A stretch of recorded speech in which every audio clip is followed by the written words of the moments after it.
Hey guys, it's time for another installment in my Kellerman vlog. If you're not familiar with this, I reread the murder mysteries written by Jonathan Kellerman.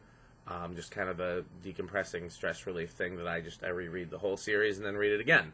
And like people that reread books and rewatch television shows, I get invested in the characters, I look for plot holes, certain things frustrate me, certain things I love, and I just want to discuss those with other people that might be similarly invested or involved or interested in the books.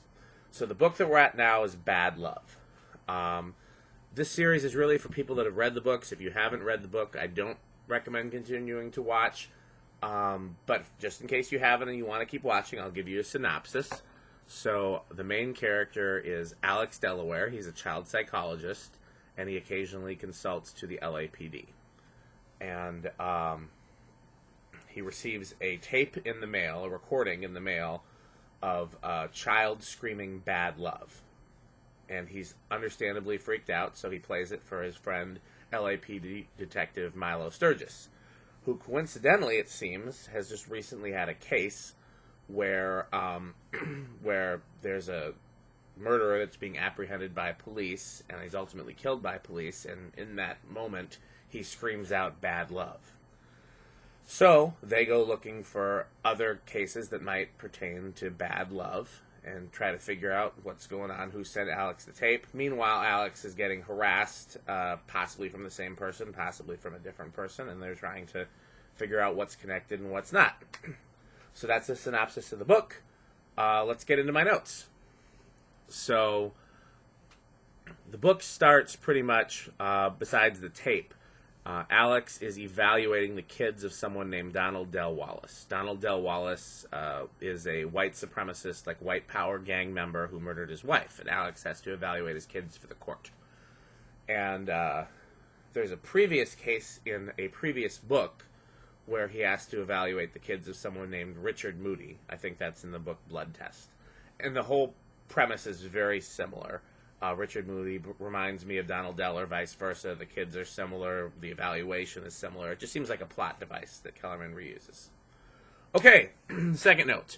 So when Milo's inspecting the Bad Love tape, Alex asks about fingerprints being on it and, whether or not they're his fingerprints on it and whatnot. And Milo says all fingerprints look the same to him.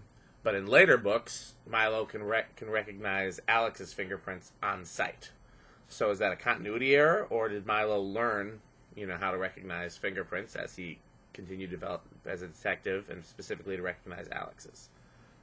So in this book, Milo is driving a Fiat. In a past book, he was driving a Fiat, and he quote-unquote had it cremated, which I assume he had it scrapped. So again, is it a continuity error? Did he buy another junky Fiat? Okay, so as part of the book, they visit a homeless community called Little Calcutta in Los Angeles. And I'm wondering if that's a real place. I've been to LA, but I've never heard of that, and I couldn't find anything about it online. It's just basically like a campsite for homeless people. Okay, Dr. Harrison is a character that shows up in this book, and he reoccurs in future books, I believe. And he has a rare genetic condition that gives him a bunch of deformities, as well as that he can only see one color. They don't say what the condition is called, and I'm wondering if that's a real thing. Next note. In this book, Alex gives a very critical description of Santa Barbara. And I've been to Santa Barbara several times, and I've never liked it, and I never really could put my finger on why.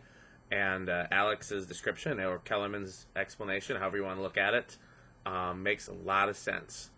And so when you read the book, or, if you've already read the book, go back and look for that, and that rings true as someone who has spent time there. Okay, let's keep going. Alex flies out to New York in the middle of this book, and he stays at somewhere called the Middleton Hotel. And I can't find any place by that online. It might be Kellerman changed the name, or it might be a completely fabricated place. I was just wondering if it was a real place. It does strike me as similar to the hotels I have stayed at in New York. Okay, apparently there's somebody in this book with the last name of Haupt, H-A-U-P-T, and that's a name that gets reused a lot. There's Heidi Hott, or maybe Hetty, in a different book. She's Heidi Ott, and then I believe it's Hetty Hott. So that's Kellerman likes to reuse the same names, and that's one that keeps popping up. Okay, there's a character we encounter named Meredith. I won't give away who she is, but she seems too zany to me to be real. Who, like in real life, who says, "But seriously, folks," and "That's my name, don't wear it out." Like, I've never heard anybody say those things in seriousness in conversation. And she, that's how her character is written, and it definitely strikes me as over the top. Okay, again, we're not going to give away who the villain is, but at the end, the villain does some monologuing. If you have seen The Incredibles, then you know exactly how I feel about villains monologuing. And when Alex interrupts him, he says, "Shut up and let me tell it." Which is, again, I know this is a literary trope of villains monologuing, but I hate to see it. Okay, a guitar string was used as a weapon at one point in this book. This comes up in multiple books. A lot of the killers that Kellerman writes use guitar strings as weapons, but every time in every book, Alex and Milo are like, "Oh my god, a guitar string, I never thought of that," which is odd because they used it as a weapon in the last book. Okay, so there's a subplot in the book involving a dog, and at the end of the book, so this isn't too much of a spoiler, Alex finds a lost dog, and then him and Robin get attached to the dog, and then they find the rightful owner, and just when they think they're going to have to give the dog up, the owner says, "Oh, would you like to keep him?" And that always kind of seems fake to me. Like, that's, like, it didn't, like, there were other ways that could have happened if the whole point was they were going to keep the dog. It seemed like, okay, we're trying to get to the end of the book, so let's hurry up and write it as quick as possible. Okay, those are all my notes for that book. It's not very many, and they're not very in-depth. It's just little nitpicky things that bothered me for the most part. The next book is Self-Defense. Let's see if I can give a little preview about that. Oh, yeah, this is the Lucy Lowell book. I have a lot of feelings about that book. I like it. It's not one of my favorites, but I like it. So we'll get into that one soon. I hope you enjoyed this one.